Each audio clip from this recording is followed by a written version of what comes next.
João, capítulo 13, versículo 4, da palavra de Deus, está escrito assim: levantou-se da ceia, Jesus, tirou as vestes e, tomando uma toalha, cingiu-se, se enrolou nela.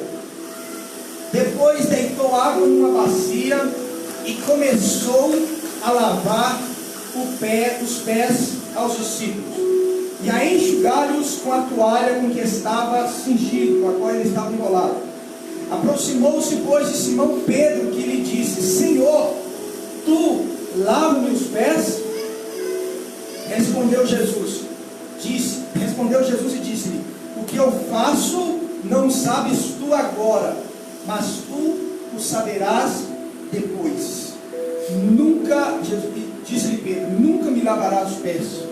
Respondeu Jesus: se eu não te lavar, não tens parte comigo.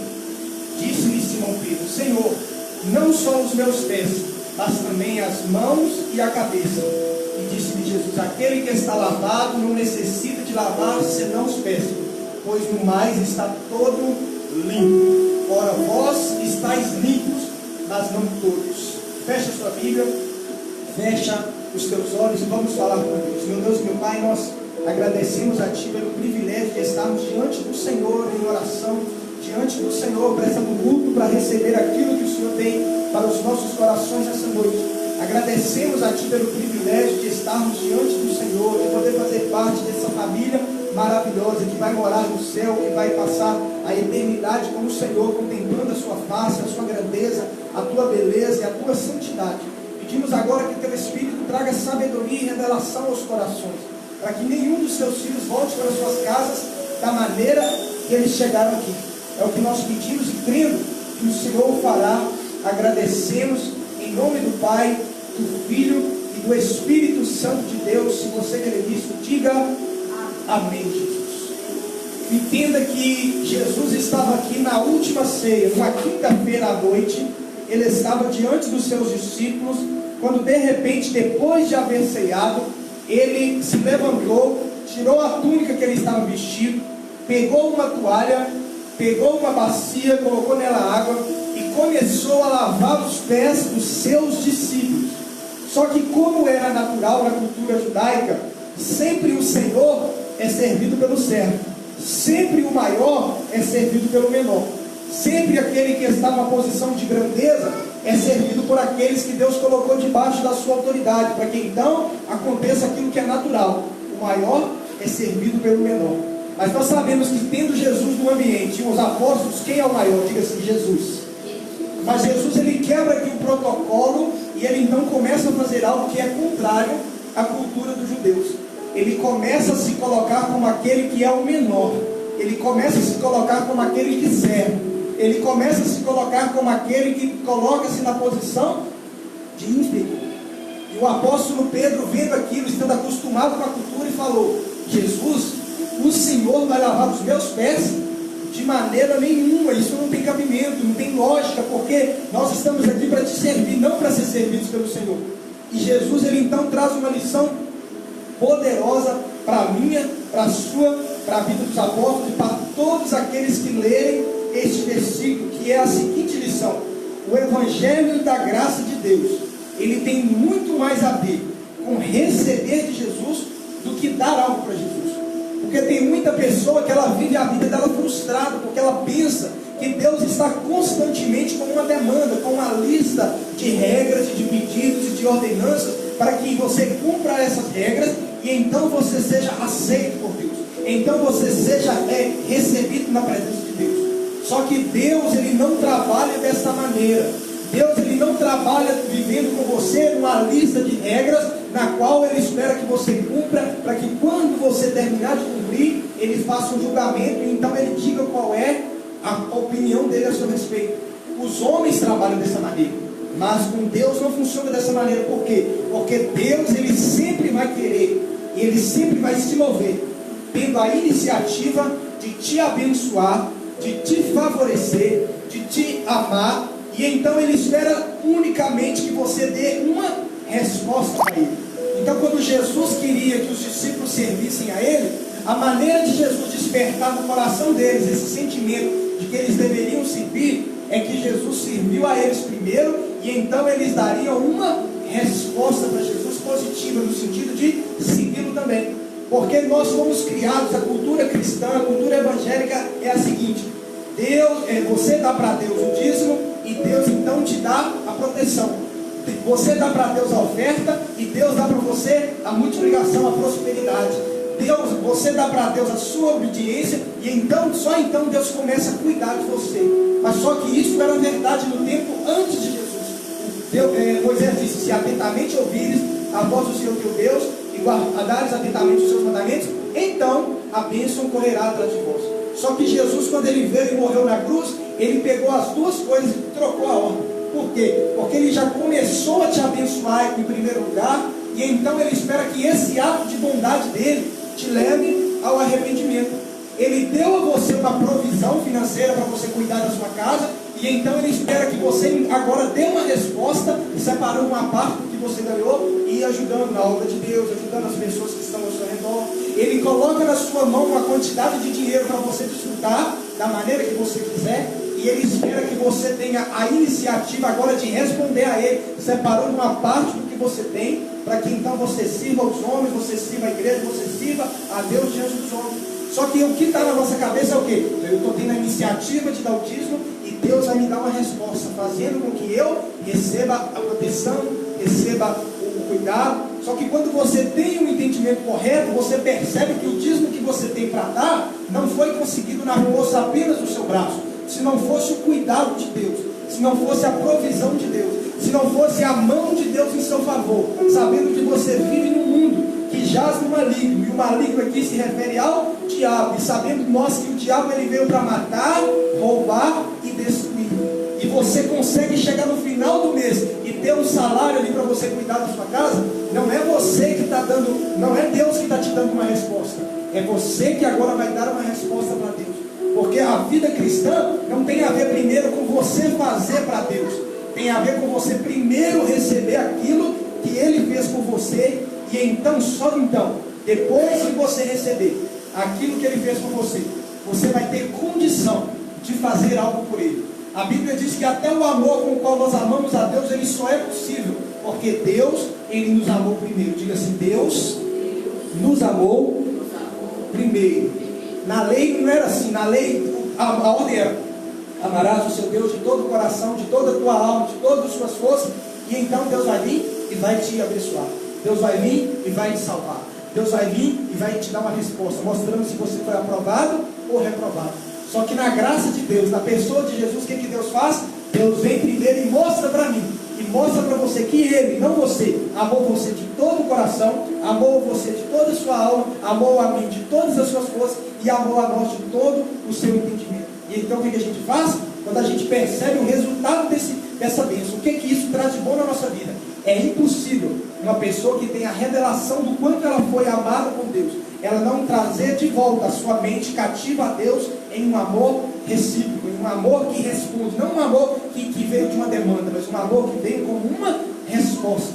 É como aquele caso, tem muito casal que vive como se a vida deles fosse uma lei. Qual que é a lei? Se a minha mulher fazer tudo que eu mando, ela vai receber. Agora não, que as mulheres normalmente têm dinheiro, alguns têm até mais que os homens, né? Mas às vezes o homem fazia assim antigamente: se a minha mulher me obedecer, se a minha mulher for submissa, se a minha mulher chegar em casa, a comida estiver pronta, se a minha mulher chegar lá, a roupa estiver passada, então, quando eu receber do meu salário, vou dar uma parte para ela, vou fazer por ela algo que vai recompensar ela. Isso muitas vezes acontece na vida, inclusive, de pessoas cristãs.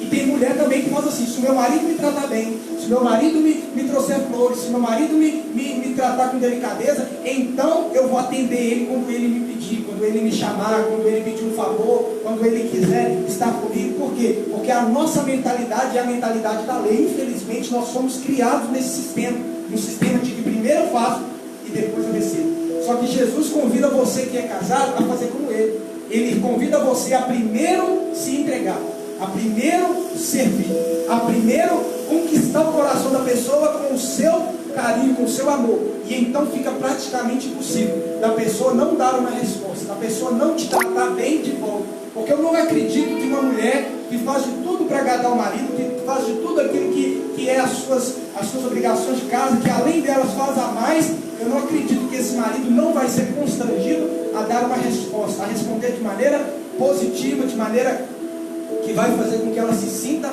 recompensada.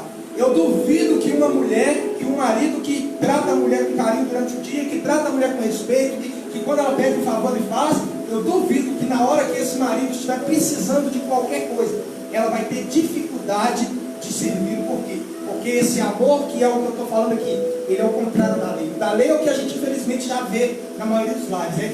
Ela faz, e então eu vou e respondo ela dando a recompensa. Mas Jesus te chamou para dizer para você nessa noite, você é convidado a fazer como Jesus faz. Não espere que primeiro você seja servido para que você então sirva. Faça como Jesus.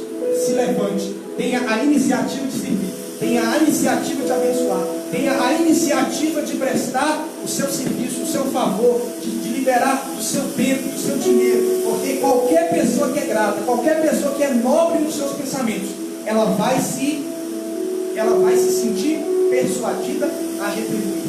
Pais que fazem de tudo, dão a disciplina e tudo, mas estão sempre procurando honrar os filhos ali, lembrando das datas, ajudando a ele, trazendo uma palavra de afirmação. É natural que um filho desse vai ter um sentimento especial pelo pai. Por quê? Porque nós somos também, da mesma maneira que nós somos inclinados para o mal, mas lá no fundo de todo ser humano, ele tem uma centelha divina, ele tem uma parte nele que lembra ele de Deus. Porque, querendo ou não, nós somos criados à imagem e semelhança de Deus. Por causa da existência do diabo, por causa da existência da nossa carne, nós somos às vezes inclinados para o mal. Mas quando você experimenta fazer a coisa certa, você lá no fundo do coração, você sente que aquilo é o melhor caminho. Lá no fundo você pensa, eu vou guardar o dinheiro porque eu vou ter mais e mais. Essa é a sua casa. Mas quando você ousa sair dessa zona de conforto e fala, não, eu vou ser generoso, eu vou honrar a Deus, se alguém precisar diante de mim, não vai ficar necessitado. Você sente um sentimento mais nobre do que aquele de que foi esperto porque guardou. Você foi esperto porque você abriu a sua mão, porque você estendeu a sua mão para alguém necessitado. E então quando você sente que foi bom você fazer, a Bíblia diz que a sua mente é mudada. E o nome disso na Bíblia é arrependimento. Diga assim, arrependimento. A palavra arrependimento é duas palavras do grego, que é metanoia, que significa mudança de mentalidade. Quando Jesus chegou para as pessoas, elas tinham uma cultura, e Jesus está dizendo para elas assim, arrependei-vos. O que ele está querendo dizer? Muda a maneira de vocês pensar. Vocês pensam que quanto maior dinheiro vocês ganharem, mais vocês estão abençoados. Mas Jesus diz para eles, o verdadeiro pensamento é, maior coisa é dar do que receber. Eles já estavam acostumados com o seguinte pensamento, olho por olho e dente por dente. Jesus convida eles a mudar a mentalidade disso. Se o teu inimigo tiver fome, dá-lhe de comer. E algumas pessoas ficam com medo de sair dessa zona de conforto e então fazer o que Jesus mandou. Mas aquelas que têm a disposição, elas vão e experimentam de três coisas, que são a justiça, a paz e a alegria no Espírito Santo. E a Bíblia usa tudo aquilo de bom que acontece com essa pessoa. A Bíblia resume em uma palavra. Diga assim, qual palavra? Bem-aventurado. Diga assim, bem-aventurado. Se você entendesse ali no original o que significa a palavra bem-aventurado, você fala, nossa, eu quero esse negócio para minha vida. Eu quero estar nesse lugar. Porque a gente pensa que bem-aventurado é bem-sucedido. Quem tem um carro bom, uma casa boa, ganha um monte de dinheiro com mesmo, ele é bem-sucedido. Mas nem sempre ele é bem-aventurado.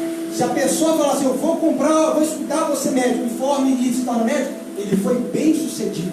Mas muitos médicos, inclusive a maioria deles, eles não são diante de Deus bem-aventurados. Por quê? Porque ser bem-aventurado não é você ser aprovado diante dos homens, é você ser aprovado diante de Deus.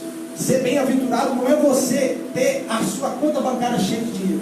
Ser bem-aventurado é você ter o seu depósito no céu, porque a Bíblia diz que a gente tesoura no céu. É você ter essa conta cheia, você ter essa conta e ela se enche com boas obras, com atitudes de renúncia, com atitudes de serviço, um dinheiro que era seu, você tinha o direito de guardar e de usar para o seu próprio benefício. Mas você escolheu pegar uma parte dele e ajudar aquela pessoa necessitada. O outro está achando que está bonito, com o dinheiro lá na conta do banco. Agora, e você está lá pensando, talvez, mas eu dei. Não, você é o bem-aventurado. Talvez Jesus está querendo falar com você nessa noite, que você precisa entender que é muito melhor coisa dar do que receber. Maior é o que serve. Parece que Jesus estava querendo ensinar a lição que é a seguinte: vocês precisam aprender a receber de Deus, para que quando você já tiver recebido de Deus, você tenha o que dar, tanto para Deus como para os homens. Tem gente que vive debaixo de uma frustração, porque ele pensa que Deus está o tempo inteiro cobrando dele. E o pior, que como resultado dessa cobrança, no final vai vir a salvação eterna. Ele vai ser livrado do inferno por causa dessa cobrança. E como que ele vive? Nossa, hoje eu me comportei bem, eu fiz tudo certo, eu não briguei com a mulher, eu vi a pessoa pedir uma esmola, eu dei. Então hoje, se Jesus voltar, eu estou pronto para servir porque eu fiz, porque eu obedeci, porque eu consegui. E ela vive uma vida de soberba.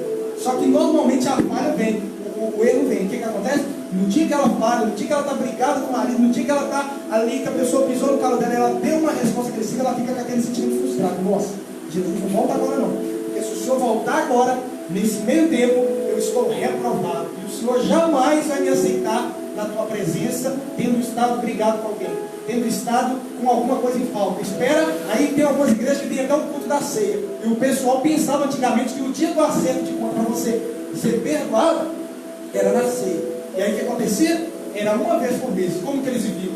A ceia acontecia, vamos supor, no dia 1º do mês. Aí ele chegava ali na igreja e falava: Deus, me perdoa, me limpa, me lava. Isso no domingo. Na segunda-feira cometi um pecado. Ele falava assim: nossa, agora eu vou ter que ficar 29 dias com a vida de condenação. E tomara que Jesus não volte nesses 29 dias. Tomara que Jesus eu não morra, que Jesus não volte, que não aconteça nada, porque eu preciso chegar até a próxima ceia, para que então eu seja perdoado, para que então eu saia da condição de perdido e volte para a condição de salvo, que eu estava quando estava tudo bem.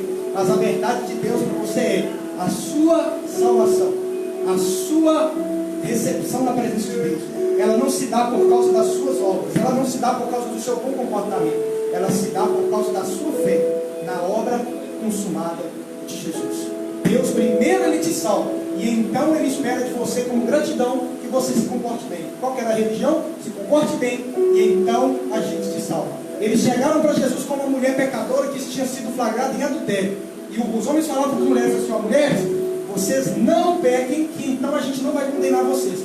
Eles pegaram essa mulher que pecou e levou para Jesus, e Jesus mudou a ordem da frase, falou para a mulher: mulher, eu não te condenar, você já pecou, eu não vou te condenar, agora vai e não peques mais. A religião: não peca, que a gente não te condena. Jesus: eu não te condeno, agora vai e não peques mais. Jesus troca a ordem dos fatores, para que aquela mulher, ela ficasse considerada. Agora eu te pergunto, você acha que aquela mulher que foi ali, estava todo mundo com uma pedra para jogar nela? Jesus falou só: não vou te condenar, eu quero que você simplesmente vá e não peques mais. Você acha que aquela mulher saiu dali dizendo assim: ah, então já que é assim, eu vou procurar o próximo homem, porque aquele lá não deu certo, eu vou pegar, o próximo que eu encontrar, eu vou adulterar, porque Jesus disse que não me condena? Com certeza essa mulher não teve essa atitude. Por quê? Porque o coração dela percebeu o grande livramento que ela teve, percebeu o grande cuidado de Deus para a vida dela, e então ela sabe que o pecado ele entristece a Deus, e ela saiu dali com força de Deus, com um convencimento na mente dela de que ela poderia ter vitória contra o pecado, não porque Deus estaria julgando ela se salva ou se não salva, mas Jesus já disse: a minha iniciativa de com você de não te condenar, até porque você já começa condenado. Aliás, a vida, né? Se você crer no Senhor Jesus, será salvo. Aquele que não crê já está condenado. Então, quando você entra para o Evangelho, você já entra salvo. Você não entra para ser salvo no final da caminhada. Quem está entendendo, diga amém. Então, Jesus está dizendo: ele se levantou, pegou as suas vestes, pegou a toalha, pegou a bacia e começou a servir os discípulos, começou a abençoar eles. Então, você precisa entender que o Evangelho é assim. Não é você faz primeiro e então Deus te abençoa. É Deus que fez primeiro. Você então é que responde. Se ele abençoar depois, já é o terceiro passo. A gente pensa que é: eu faço primeiro e Deus abençoa. Eu faço primeiro, Deus faz o segundo. Não é assim que funciona. É Deus que faz primeiro, você responde com uma atitude positiva, e então às vezes vem mais bênção. E às vezes, muitas vezes, você pensa que ele está te abençoando porque você fez algo. Só que se ele estiver te abençoando porque você fez algo, já não é graça de Deus. Porque a graça de Deus, o nome dela já quer dizer favor imerecido. Ou seja, eu te dou mesmo sem você fazer nada. Eu te abençoo mesmo sem você ter plantado. É fato que quem planta colhe, mas Jesus não disse que só colhe quem planta. A Bíblia diz que ele nos amou sem que nós o tivesse amado. E a Bíblia diz que ele nos abençoou quando a gente não tinha feito nada por ele. A Bíblia diz que os anjos do Senhor já nos abençoaram, já nos deram livramento muitas vezes, não levando em conta o tempo da ignorância. A Bíblia diz que os anjos do Senhor se acampam ao redor daqueles que o temem. Mas em quantos livramentos de morte você já teve quando você nem ia na igreja? E aí, qual que é a desculpa? E a Bíblia diz que os anjos do Senhor, preguei domingo passado, que os anjos do Senhor se acampam ao redor daqueles que o temem e os livram. Mas o texto não diz que ele só livra aqueles que temem a Deus. Por quê? Porque Deus sabe que tem muita gente que está em trevas, que está no mundo, que está escravizado pelo diabo. Mas com o amor com que ele tem, com muita bondade, ele vai lá e te livra. O Alan conta que ele teve um acidente de moto, aquele acidente de vela. Se não é ali, aquela época ali, você dizimava, você ofertava, você ia em culto, você buscava. Porque se ele ia, ele ia falar assim: eu estou vivo porque eu ia na igreja. Então Deus me livrou, o anjo do Senhor me acampou e me livrou porque eu ia na igreja do pastor Michel, eu ouvia a palavra, eu estava lá, então por isso Deus me livrou. Só que ele ia para farra, ele estava com uma outra namorada que ele tinha, não era casado, tipo assim, não estava na presença de Deus. O que Deus faz? Ele dá o livramento para quê? Para que você se lembre do livramento e fale: o que Deus olha para você?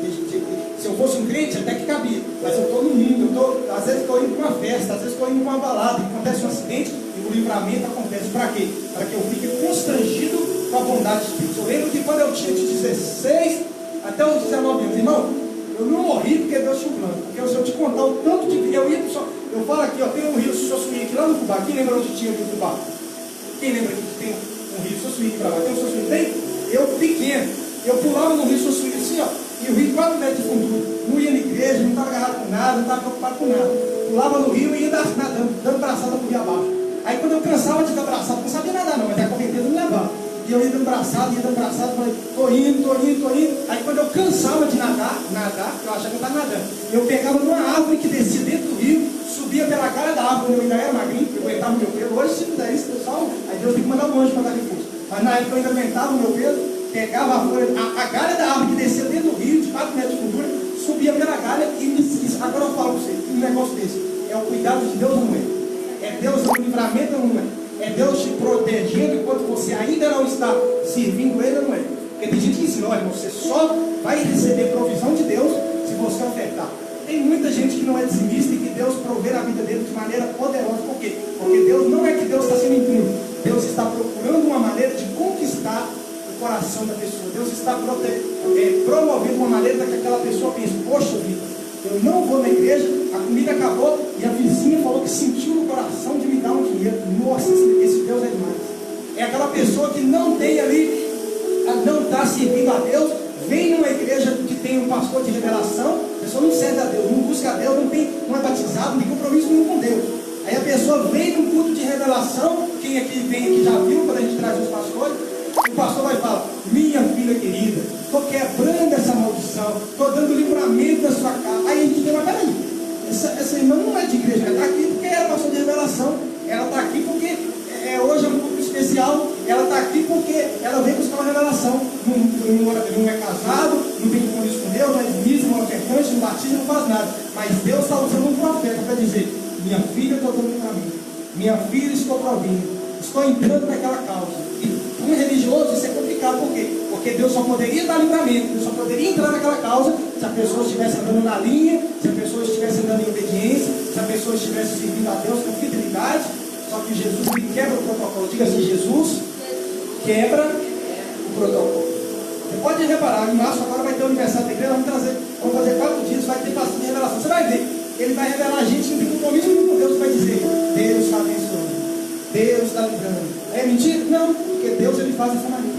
Ele abençoa mesmo quem não está servindo ele. Para quê? Para que a pessoa fique constrangida e quem sabe ela possa querer servir. Quem está entendendo, diga amém. Esse é o jeito que Deus trabalha. Se você está na lei, pastor, como que eu sei se eu tenho o coração da lei? É se você é aquela pessoa que só faz o bem para as pessoas, se elas fazerem para você primeiro. Se você é aquele marido que só honra a sua esposa, só faz as coisas que ela te quer, se ela te atender primeiro. Se você é aquela mulher que só atende o seu marido, só faz os favores que ele te pede, se ele for bom para você. Jesus está te convidando a mudar de mentalidade, ou seja, arrependimento. Sai desse lugar de juízo e venha para o lugar de servo. Diga assim: eu preciso sair do lugar de juiz e entrar no lugar do servo de Deus. Porque Deus, ele tem o direito de fazer isso, ele é justo. Ele escolheu fazer a abençoa primeiro. Por que eu e você vamos dizer assim: eu só abençoo se me abençoar primeiro? Eu sou assim, se me tratar bem, eu trato bem. Se você tem esse pensamento, a palavra de Jesus para você nessa noite é: arrependei-vos, não para ser salvo. Porque o reino de Deus está próximo. Que não é a mesma coisa de ser salvo. Você pode entender. Você é chamado a viver como Jesus. A Bíblia diz assim, ó, aquele que diz estar nele deve andar como ele andou. Como é que ele andou? Esperando alguém abençoar ele para então ele salvar? Não. Ele dizia para a pecadora, eu não te condeno. Ele chegava para aquelas pessoas que não tinham feito nada por ele e falava, ser curado conforme a tua fé. E então a pessoa ficava constrangida e servia Jesus. Eu te desafio, a partir de hoje, começar a servir as pessoas sem interesse, sem esperar nada em troca. E você vai perceber que elas vão dar uma resposta automática. Tem gente ingrata, não tem como. Você vai encontrar pessoas ingratas que você vai fazer por elas e elas não vão te dar uma resposta positiva. Mas não deixe que por causa dessas pessoas, você deixe de receber, você deixe de andar como Jesus mandou você andar. Ah, pastor, eu estou fazendo o melhor para o meu pai e minha mãe e eles não estão reconhecendo. Continua fazendo, porque a Bíblia diz lá em Gálatas capítulo 6 que se você continuar plantando e não desfalecer no tempo certo, a colheita vai vir. Mas o normal é a pessoa te tratar bem. Vai acontecer de não tratar porque é o ser humano. Mas de 100 pessoas, 80 pessoas que você fizer o seu melhor por ela, ela vai ficar constrangida a dar a você, no mínimo, aquilo que você está pedindo. Talvez ela não vai dar o melhor, porque ela não é tão nobre como nós somos chamados a ser. Mas ela vai pelo menos querer te servir no tipo que você pedir para ela. Então que nós possamos ser como Jesus. Nós não esperamos primeiro alguém lavar o nosso pé, para que então a gente fale, já que lavou o meu pé, eu vou lavar o pé dele. Não, tenha a iniciativa de lavar o pé. Já que ninguém me dá nada, eu não vou dar não. Tenha a iniciativa de ser generoso, porque a Bíblia diz que quem faz você colher não é a pessoa, quem faz você colher é Deus. Diga assim, é Deus. Então que você possa sair daqui nessa noite com esse pensamento mudado, da lei para a graça. Pastor, qual que é a lei? Fazer primeiro para receber depois. Só dá para as pessoas aquilo que elas merecem. Só tratar as pessoas bem se te tratarem bem. Só fazer favor para quem te fez favor. Isso é lei. Jesus te chamou para ter a iniciativa de fazer o favor e esperar. E também, se a pessoa não te retribuir, não fica frustrado, não fica triste, não, porque isso é ser humano. Mas Jesus te chamou para andar em amor. O que é andar em amor? É você fazer primeiro. Se a pessoa der uma resposta, tudo bem. A Bíblia diz que Deus amou o mundo de tal maneira. Não é todo mundo que dá uma resposta positiva, não. Agora você acha que Deus fica lá no trono assim, olha, você veja que eu amei o mundo de tal maneira, e só a igreja que deu uma resposta. Oh, Jesus, eu estou indignado. Deus está tranquilo, que você seja convidado a estar como Deus. Se você tratou bem e te tratou mal, fica em paz. Se você fez o bem e a pessoa não te retribuiu, se quando você pediu, a pessoa te pediu, você fez, e quando você pedir, a pessoa não fizer, fica em paz, porque a sua paz, ela não pode ser vinda dos homens. A sua paz tem que vir de Deus.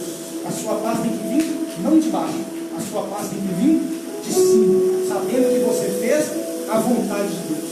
Se você é casado, se você é namorado, se você tem um relacionamento, se você faz o bem e a pessoa não dá uma resposta, não fique frustrado. Espere que Deus ele trará justiça. Deus trará juízo em todo o tempo. A Bíblia diz que todas as coisas estão patentes aos olhos de Deus. Quem crê nisso, diga amém. Então nós vamos orar agora. Nós vamos pedir a Deus que Ele venha mudar o nosso coração. Porque não é fácil não, irmão. Não é só você falar assim, ah, pastor, a partir de hoje, quando você falou, eu vou começar assim. Não é fácil.